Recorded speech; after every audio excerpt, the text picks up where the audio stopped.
Irmãos, vamos abrir a palavra no último livro dos livros históricos da Bíblia hebraica. Fica difícil saber, né, qual é. No livro de Esther. É fácil de achar, se você encontrar o livro dos Salmos, que está na metade da sua Bíblia. Um pouco antes tem o livro de Jó, e um pouco antes de Jó, né, ou logo após, ou antes de Jó, é Esther. Nós vamos abrir no primeiro capítulo, o livro de Esther, o primeiro capítulo. E nós vamos fazer a leitura de alguns versos daqui a pouquinho, ok? Então vamos primeiro abrir, orar, e daqui a pouquinho a gente vai para o texto para ler alguns versos. Vamos orar.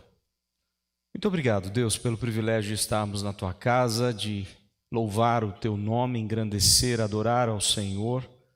E nessa hora, Deus, Tu sabes quanto somos carentes de ouvir a Tua palavra, que é poderosa para transformar a nossa vida, para encher o nosso coração de confiança, de paz, de esperança, de alegria, de tantas coisas que só o Senhor é quem pode dar. Ajude-nos nesse momento, que o Teu Santo Espírito esteja assim aplicando a palavra do Senhor em nosso coração, para assim cantarmos sempre com alegria, bendizer ao Senhor com alegria, por saber que o Senhor é o nosso Deus e que cuida de nós. Ajude-nos nesse momento, quando vamos estudar a Tua palavra. Pedimos em nome do Senhor Jesus. Amém. Irmãos, há muito tempo atrás, ou alguns anos atrás, eu fui fazer uma visita lá em São José dos Campos, para uma pessoa que muitos aqui conheceram. Eu me refiro ao Edson, do grupo Altares. Ele estava enfrentando um momento muito difícil, um tratamento com câncer, e ele usou ali uma frase de muita sabedoria. A gente vai para abençoar as pessoas para visitar e elas nos abençoam, não é? Eu tenho certeza que os líderes que estiveram lá no acampamento com as crianças foram abençoados com as crianças. Foram lá para abençoar as crianças, mas com certeza aprenderam com elas. E eu lembro que uma frase do Edson, e já faz muitos anos, nunca saiu da minha cabeça. Ele disse assim: como Deus é criativo, como Deus trata cada um de um jeito especial. E eu fiquei pensando nisso. Aquele homem no leito de enfermidade, numa situação muito triste, muito difícil, ele ainda assim podia olhar para Deus e reconhecer a criatividade de Deus no trato com ele, no cuidado com ele. É interessante realmente, se nós pararmos para pensar, nós queremos que Deus venha a agir na nossa vida com aquele jeito, né, de milagres extraordinários. Nós queremos, por exemplo, que durante as lutas da nossa vida, Deus faça como fez com o povo lá no deserto, ou antes de entrar no deserto, que Deus abra o Mar Vermelho. Deus pode abrir o Mar Vermelho novamente? Claro que pode. Deus vai abrir o Mar Vermelho novamente? Não sei. Se Ele quiser, Ele faz. Mas não é porque está na Bíblia que Deus é obrigado a fazer novamente. Deus é criativo. Naquele momento Ele agiu daquela forma. Mas hoje não necessariamente Ele precisa fazer isso. Aquilo tinha um propósito especial. Aliás, todos os milagres na Bíblia mostram propósitos especiais para aquele momento. Então, as pessoas hoje estão buscando uma igreja que seja igualzinha à igreja primitiva, uma igreja cheia de milagres. Quem diz que Deus quer fazer um monte de milagres que Ele fez naquele momento da igreja? Ele pode fazer, é claro que pode, mas Deus não é obrigado a fazer aquilo que a gente quer, no tempo que a gente quer. E o livro de Esther, ele vai mostrar isso para nós. Deus operou o tempo inteiro sem fazer grandes milagres, sem fazer aquele alarde. As pessoas perceberam o mover de Deus, a boa mão do Senhor agindo, sem fazer barulho. Talvez alguns nem tinham notado, mas alguém registrou, porque percebeu o cuidado de Deus nos seus mínimos detalhes. Então, olha só, todo o Antigo Testamento, ela é a história de quanto Satanás, como o descendente da serpente, o representante da serpente, quer impedir ou quer matar a semente da mulher. Lembram do texto que eu estou me referindo? Alguém se lembra? Gênesis 3,15. Nasceria aquele, da semente da mulher, que esmagaria a cabeça da serpente e a semente da serpente feriria o calcanhar. A primeira promessa da vinda de Cristo, do Messias na Bíblia, Gênesis 3,15, logo após a queda da humanidade. Toda a história, a partir dali, é como a semente de Satanás quer destruir ou impedir a vinda da semente da mulher. Exemplos. O que Caim fez com seu próprio irmão? Matou o seu irmão. Qual é a ideia que Satanás põe ali no coração de Caim? É necessário matar a semente da mulher. Matando a semente da mulher, quem deixa de vir ao mundo? Cristo. Nós perdemos a salvação, não tem ninguém para nos salvar. Olha só que situação complicada, né? Aí, de repente, Satanás não se viu por vencido, né? Aliás, ele foi derrotado nisso, porque Deus levanta um outro descendente de Adão e Eva para representar a linhagem do Messias. E os anos vão se passando, e quem é que aparece no cenário? Noé. E Deus precisa mandar o que naquele momento? Um dilúvio. Porque ou Noé e sua família seriam mortos, ou seriam corruptos tanto quanto os outros eram. Idólatras tanto quanto os outros se tornaram. E Deus então manda um dilúvio para preservar uma família, porque a partir dessa família, quem viria? O Messias, Cristo, a semente da mulher viria. E tantos outros exemplos nós poderíamos dar. Quando o faraó pensa em matar, ordena matar os meninos lá do Egito, o que Satanás está fazendo no coração de Herodes é matar a semente do Messias, a promessa de Deus. E outros exemplos. Os inimigos ao redor do povo de Deus, os filisteus, os amalequitas, os cananeus e tantos outros, todos eles com a mesma intenção, destruir a semente do Messias. Vejam como Satanás trabalhou muito no Antigo Testamento para impedir a nossa salvação, para impedir que Cristo viesse. Os constantes ataques do inimigo é a ação satânica, o reino parasita de Satanás, tentando de todas as formas impedir a nossa salvação. Tirar de nós a salvação. E é isso que o livro de Esther vai mostrar. Como o inimigo usou pessoas ali para destruir de vez a linhagem do Messias, para acabar com a esperança do povo de Deus. E como Deus preservou a semente do Messias, a semente da mulher, como Deus preservou aquele povo de maneira milagrosa, apesar de sem alarde, sem grandes manifestações. Deus operou no coração de pessoas, até mesmo do ímpio. Deus operou no coração de pessoas até ímpias para trazer vida, para que o Messias pudesse ter todo o seu cenário, pudesse chegar. Então olha só, toda a história do Antigo Testamento mostra isso. Ainda antes de entrar no texto, algumas questões aqui são importantes. Os acontecimentos do livro de Esther, eles poderiam ser colocados no final do Antigo Testamento. Por exemplo, poderiam ser colocados ali junto com Zacarias, porque é o mesmo momento. Aliás, Zacarias, de 9 a 14, ele está profetizando para aquele momento de Esther. Para aquela situação tão crítica, onde o decreto do rei era permitir a destruição dos judeus, e Zacarias é levantado por Deus para quê? Para ser um instrumento do Senhor e empolgar o coração do povo de Deus na confiança do Senhor. Então, Esther poderia, cronologicamente, se a Bíblia fossem os livros colocados em forma cronológica, aliás, tem uma Bíblia em ordem cronológica, não sei se os irmãos sabem, mas tem, não é? E nessa Bíblia em ordem cronológica, o livro de Esther está junto ali, naquele momento de Zacarias, pelo menos os capítulos de 9 a 14. Os acontecimentos, eles são aí do ano 485 a 465 a.C. É entre Zorobabel, quando o povo de Deus retornou aos poucos do exílio para reconstruir a cidade, até Esdras. Tá? Então é nesse período entre Zorobabel e Esdras. E o reinado aqui é do rei chamado de Assuero, ou Xerxes I. Depois virá o Xerxes II, no tempo de Neemias. Então Esther está um pouquinho antes de Esdras, de Neemias. E ela se casou com o rei Xerxes no ano 473 antes de Cristo. Deus operando coisas ali para que ela viesse a se casar com o rei, e era necessário que isso acontecesse, senão o povo de Deus seria destruído. Na destruição do povo de Deus, o Messias não viria e os planos de Deus estariam todos frustrados. Vejam Deus conduzindo toda a história.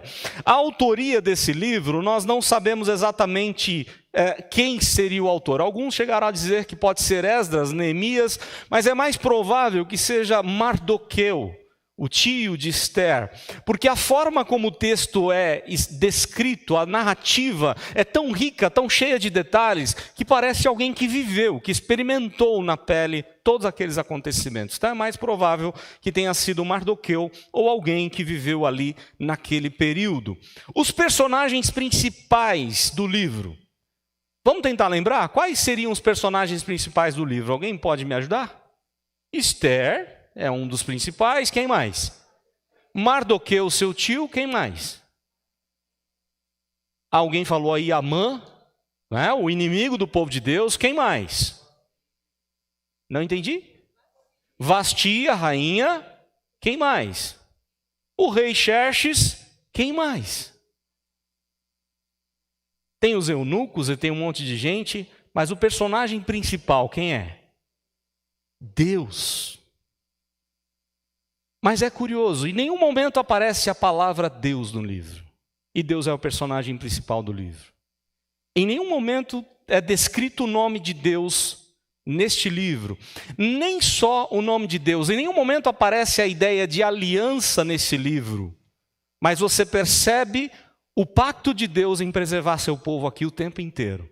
Em nenhum momento aparece a palavra reino, referente ao Messias, o reino de todas as coisas, o rei dos reis. Mas em todo o tempo o rei dos reis está operando, agindo e controlando todos os atos de todas as pessoas. Em nenhum momento aparece a profecia do Messias, a promessa de Deus. Mas o tempo inteiro Deus está cumprindo com suas promessas. Deus é o autor principal dessa história maravilhosa de Esther. E aí, outros personagens que chamam a atenção é Amã e Mardoqueu e a briga entre eles. Mardoqueu, um judeu, descendente de quem? De Quis, um benjamita, um descendente direto do rei Saul. E daí a gente começa a entender o porquê que Amã odiava a Mardoqueu. Por que ele queria de todas as maneiras enforcar Mardoqueu? Vamos tentar lembrar um pouquinho da história? Amã é descendente dos Amalequitas, um dos netos de Esaú. Lembram que Esaú, né? Já começa a briga aí entre judeus e outros povos, lá no episódio entre Jacó e Esaú. Já é uma coisa bem antiga do povo de Deus. Aí, lá no deserto, os amalequitas intentam o mal contra o povo de Deus, guerreiam contra o povo de Deus. Lembram do episódio registrado lá em Êxodo 17? Quando Moisés diz a Josué, vocês vão batalhar contra Amaleque, contra os amalequitas, eu vou subir no monte com Arão e Ur. E aí, enquanto Moisés mantinha as mãos levantadas, o cetro levantado, Deus dava vitória para o povo do Senhor. Quando Moisés cansava e baixava as mãos, eles perdiam. E aí Arão e Ur tiveram uma ideia brilhante, colocaram duas rochas, sentaram na rocha e seguraram a mão de Moisés até o pôr do sol. E assim eles venceram a batalha. Então olha só, se já havia um problema entre amalequitas e judeus por causa de Esaú e Jacó, o problema piorou no deserto. Mas pior ainda, foi quando Saul resolveu guerrear contra os amalequitas, e por ordem de Samuel, a ordem de Samuel era explícita, você vai ter que destruir os amalequitas. E Saul não fez.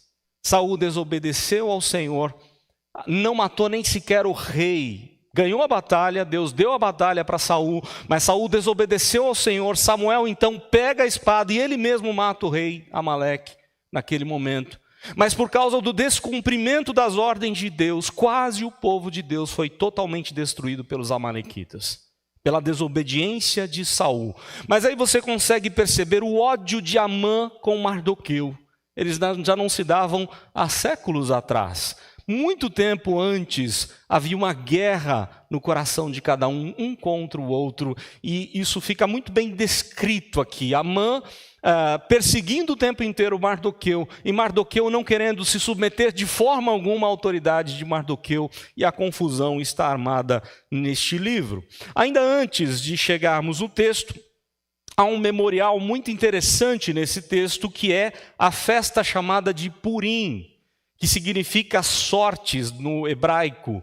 A ideia é, Mardoqueu lançou com seus comparsas sortes, jogou dados ali, para quê? Para destruir o povo de Deus, para marcar o dia. Qual seria o dia da destruição do povo de Deus? E eles descobriram que seria o 13º dia do mês de Adar, Ester 3, verso 7. Mas naquele mesmo dia, houve o inverso, né? Quem foi destruído foi Mardoqueu e os seus comparsas. A partir dali, o povo de Deus começou a celebrar anualmente a festa das sortes, a festa do Purim. E que, na verdade, fala da nossa sorte. Quando o Senhor restaurou a nossa sorte, a nossa vida, ficamos como quem sonha.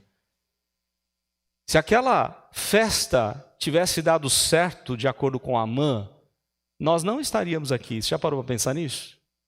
Não haveria igreja. Não haveria motivo de louvor e adoração. E todos nós estaríamos condenados no inferno. Mas Deus mudou a nossa sorte. Deus olhou para nós.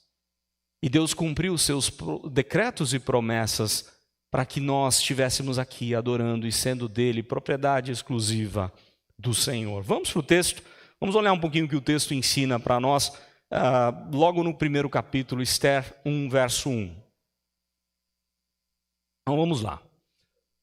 Nos dias de Assuero, o Assuero que reinou desde a Índia até a Etiópia, sobre 127 províncias, vejam só que há um governador de poder, um homem forte, não é um homem fraco, um homem que controlava 127 províncias, reinou, né, um dos reinos, impérios maiores daquele tempo, aliás, o maior império daquele momento. Naqueles dias, verso 2, naqueles dias, assentando-se o rei Assuero no trono do seu reino, que está na cidadela de Suzã, um palácio de inverno que ele criou ali, no 3º ano do seu reinado, deu um banquete a todos os seus príncipes e seus servos, no qual se representou o escol da Pérsia e Média, e os nobres e príncipes das províncias estavam perante ele. Olha só, todas as pessoas que tinham algum cargo, que eram vistas à sociedade, ou como nós chamamos hoje, a nata da sociedade, as pessoas mais importantes ali estavam. O escol da sociedade, o que era de melhor da sociedade, estava nesse banquete de Assuero, conforme o trecho do verso 3 diz. E aí o texto no verso 4 diz assim: então mostrou as riquezas da glória do seu reino e o esplendor da sua excelente grandeza por muitos dias, por 180 dias. Há duas coisas aqui interessantes. Por que ele faz isso? Por que ele mostra toda a sua glória, todo o seu poder? Havia uma razão interessante. Ele queria invadir a Grécia. E ele fez isso. Ele causou alguns danos na Grécia. Ele guerreou contra a Grécia, mas perdeu a batalha. No ano que ele perdeu a batalha foi o ano que ele casou com Ester. Mas ele causou alguns problemas ali para os gregos. Ele, na verdade, queria mostrar aos seus súditos que ele tinha poder suficiente para destruir o reino dos gregos. Não conseguiu, mas por 180 dias ele ficou ali mostrando toda a sua glória, todo o seu poder, poderio militar, toda a sua riqueza. E outra questão interessante é que o texto diz que eles estavam num banquete, e o texto diz, por muitos dias, por 180 dias. Há alguns estudiosos que acreditam que o banquete durou 180 dias. Pode ser, mas eu acho que não é bem isso. O verso seguinte parece não dar essa ideia. Apesar de alguns bons estudiosos acreditam que ele tinha tanto poder para fazer uma festa que durou 180 dias. Vejam como o homem era poderoso, né? Mas eu acho que não é bem isso. Eu acho que ele fez ali um banquete, uma festa, por alguns dias. Por 180 dias ele abre o seu reino para os súditos verem que ele era o poderoso daquele momento para destruir os gregos. E agora o verso 5 diz assim: Passados esses dias, por isso eu acho que não foi todo esse tempo de banquete, tá? Passados esses dias, deu o rei um banquete a todo o povo que se achava na cidadela de Suzã, tanto para os maiores como para os menores. Agora o banquete é aberto para todo o povo, não só para a escola, para a nata da sociedade, mas para todo o povo, tanto para os maiores como para os menores. Por 7 dias houve essa festa, e a ideia do 7 aqui, uma baita de uma festa, uma festa completa, nada faltou nesse lugar, no pátio do jardim do Palácio Real. Verso 6 agora, ele vai descrever, por isso que é bem provável alguém que viveu, que participou dessa festa. Os detalhes que ele dá são magníficos, né?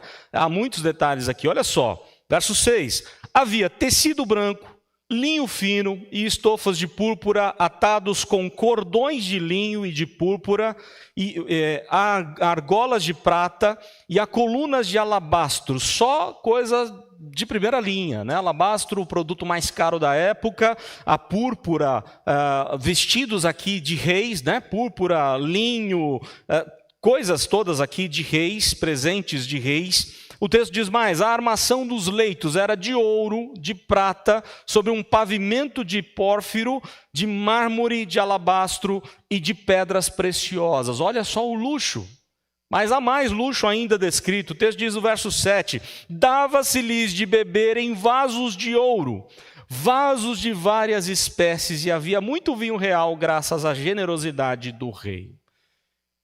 Irmãos, o que o texto está dizendo aqui é que praticamente, ou provavelmente, não tinha uma taça igual a outra no reino dele.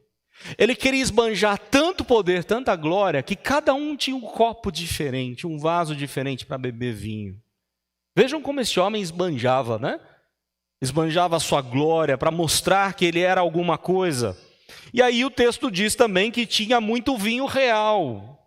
Um produto caro para a época, não era qualquer vinho, mas um vinho real, graças à generosidade do rei. O rei está dando o vinho para todo mundo se alegra conforme o que o rei dizia. E o verso 8 diz assim, bebiam sem constrangimento, como estava prescrito, pois o rei havia ordenado a todos os oficiais da sua casa que fizessem segundo a vontade de cada um. Olha só que negócio complicado. A gente olha para Vasti e fala, Vasti desrespeitou o rei. Você imagina como é que não era essa festa? Pensa um pouquinho. O rei fala assim para as pessoas, olha, podem vir, bebam à vontade, não tenham constrangimento algum, porque a ordem é, faça o que está no seu coração, faz a sua vontade. O que você acha que acontecia nessa festa? Você acha que era uma festa boa? Vamos lembrar de uma doutrina reformada, né? A depravação total da humanidade. Era uma festa de depravados, uma festa absurda, ridícula, cheia de dinheiro, cheia de problemas, de pecados, de problemas diversos. Faz o que você quiser. Alguns estudiosos acreditam até que o rei estava nu nessa festa. Dá a ideia no texto de que ele até estava nu, quem quisesse tirar a roupa podia tirar. Fica à vontade, faz o que você quiser fazer da sua vida. A situação era bem crítica aqui nessa festa, e o verso 9 diz, aliás, o rei está embriagado, né? E aí o verso 9 diz assim, também a rainha Vasti deu um banquete às mulheres na casa real do rei Assuero. Era costume das mulheres, quando os homens davam uma festa, as mulheres faziam a festa delas lá. Tá? E aí o texto continua, ao 7º dia, verso 10, ao 7º dia, estando já o coração do rei alegre do vinho, ele está embriagado, mandou a Meumã, Bistã, Harboná, Bigtá, Abagdá, Zetar e Carcás, os 7 eunucos que serviam na presença do rei Assuero, que introduzissem à presença do rei a rainha Vasti, com a coroa real, para mostrar aos povos e aos príncipes a formosura dela, pois era em extremo formosa. Olha só o machismo aqui dos homens naquele tempo, não é? Como se a mulher fosse um simples objeto, um troféu para ser mostrada a todos, na beleza que ela tinha, uma mulher que provavelmente era realmente muito bela, e ele queria mostrar como se fosse um troféu, um objeto de prazer dele. Um homem cruel, um homem que não tinha nenhum coração voltado para as coisas de Deus. Aí o texto diz mais, verso 12: porém a rainha Vasti recusou vir por intermédio dos eunucos, segundo a palavra do rei, pelo que o rei muito se enfureceu e se inflamou de ira. Ela não vai, ela recusa participar de uma festa ridícula daquela, né, de se aparecer ali para um rei bêbado, um rei talvez até nu, e vai saber o que aconteceria ali com ela, não é? Diante de tantos convidados, e ela se recusa, e ela, na verdade, foi uma excelente decisão que ela tomou, né? É realmente ridículo a atitude do rei. E o rei fica bravo. O rei, então, no verso 13, ele vai consultar os sábios do seu reino. Verso 13: então o rei consultou os sábios que entendiam dos tempos, talvez astrólogos aqui, porque assim se tratavam os interesses do rei na presença de todos que sabiam a lei e o direito. E os mais chegados a ele eram Carcenás, Zetar, Admatá, Tarsis, Meres, Marcená, Memucã, os 7 príncipes dos persas e dos medos, que se avistassem pessoalmente com o rei e se assentavam como principais no reino. Sobre o que se devia fazer segundo a lei, a rainha Vasti, por não haver cumprido o mandado do rei Assuero por intermédio dos eunucos. O rei então vai perguntar: o que eu faço com a minha esposa? O que eu devo fazer a ela, né? E aí Memucã, verso 16, continua dizendo assim: então disse Memucã na presença do rei e dos príncipes: a rainha Vasti não somente ofendeu ao rei, mas também a todos os príncipes e a todos os povos que há em todas as províncias. Lembram? 127 províncias do rei Assuero. Porque a notícia do que fez a rainha chegará a todas as mulheres, de modo que desprezarão a seu marido quando ouvirem dizer: mandou o rei Assuero que introduzissem à sua presença a rainha Vasti, porém ela não foi. Hoje mesmo as princesas da Pérsia e da Média, ao ouvirem o que fez a rainha, dirão o mesmo a todos os príncipes do rei, e haverá daí muito desprezo e indignação. Olha só, o exemplo que ela deu de não respeitar o seu marido vai causar uma confusão geral no reino. E aí todas as mulheres vão fazer o mesmo. É isso que Memucã vai dizer. E aí o texto vai dizer assim, verso 19 agora, né? Se bem parecer ao rei, promulgue de sua parte um edito real e que se inscreva nas leis dos persas e dos medos e não se revogue, que Vasti não entre jamais na presença do rei Assuero, e o rei dê o reino dela a outra que seja melhor do que ela. Quando for ouvido o mandado que o rei decretar em todo o seu reino, vasto que é, todas as mulheres darão honra a seu marido, tanto ao mais importante como ao menos importante. O conselho pareceu bem tanto ao rei como aos príncipes, e fez o rei segundo a palavra de Memucã. Então enviou cartas a todas as províncias do rei, a cada província segundo o seu modo de escrever, e a cada povo segundo sua língua, que cada homem fosse senhor em sua casa e que se falasse a língua do seu povo. Essa é a história, o começo da história de Esther. Irmãos, aqui demonstra a atitude machista de um rei louco, bêbado, que se achava-se melhor do que qualquer pessoa, melhor do que qualquer Deus. Um rei que achava que podia fazer o que bem entendia com o dinheiro. Parece a descrição dos poderosos do nosso tempo, né? A pessoa tem dinheiro, tem poder, tem fama, ela acha que pode fazer o que ela bem entende com qualquer pessoa. Ela pode se embriagar e pegar o carro e matar alguém atropelado e nada acontece, porque ela acha que tem o direito de fazer o que ela bem quer. Parece os políticos do nosso tempo, parece os governantes do mundo. Aliás, esse rei descreve claramente a depravação total da humanidade. Como os homens são maus, e aqui como há um machismo, aliás, tanto o machismo quanto o feminismo desonram a Deus. Cada um tem um papel importante na sociedade, na família, onde nenhum é melhor do que o outro. O marido não é melhor do que a esposa não é melhor do que o marido, os pais não são melhores do que filhos e assim por diante. Cada um tem uma função específica, importante a ser cumprida, e todos devem ser respeitados. Mas claro que tudo isso foi quebrado, todo esse paradigma do machismo foi quebrado lá no Novo Testamento, com Cristo. A partir de Cristo, com os escritos de Paulo, onde Paulo deixa bem claro que a esposa ela deve obedecer ao seu marido no Senhor. Se o marido pedir algo a ela que esteja em desacordo com a vontade de Deus, ela está desobrigada a obedecer o seu marido. Porque você obedece à autoridade maior e não tem autoridade maior do que Deus. E este homem precisa ser colocado no seu lugar. Aliás, ele foi anos depois pelos gregos, ele foi derrotado pelos gregos. Mas olha só, é interessante como o texto mostra a providência de Deus apesar dos erros dos homens. E aí eu queria terminar com essa aplicação. O tema principal de Esther é a providência de Deus. Deus é o Deus da providência, que governa todas as coisas, mesmo sem fazer grandes milagres. Aliás, se você quer ler um bom livro sobre a providência de Deus, tem um livro do Hershey Sproul, que significa, aliás, o título do livro é A Mão Invisível de Deus. Deus age o tempo inteiro, Deus governa o tempo todo por meio da sua providência de maneira invisível, a gente não vê. Mas o tempo inteiro Deus está operando, Deus está agindo. E é isso que está claro no livro de Esther. Deus usa até mesmo os problemas de um casal, a briga de um casal, para fazer com que outra mulher assuma o reinado. E se ela não assumisse o reinado, Deus não tem nada a ver com a podridão, o pecado do rei. Mas se Esther não assumisse o reinado, todo o povo de Deus seria destruído. E o Messias não viria.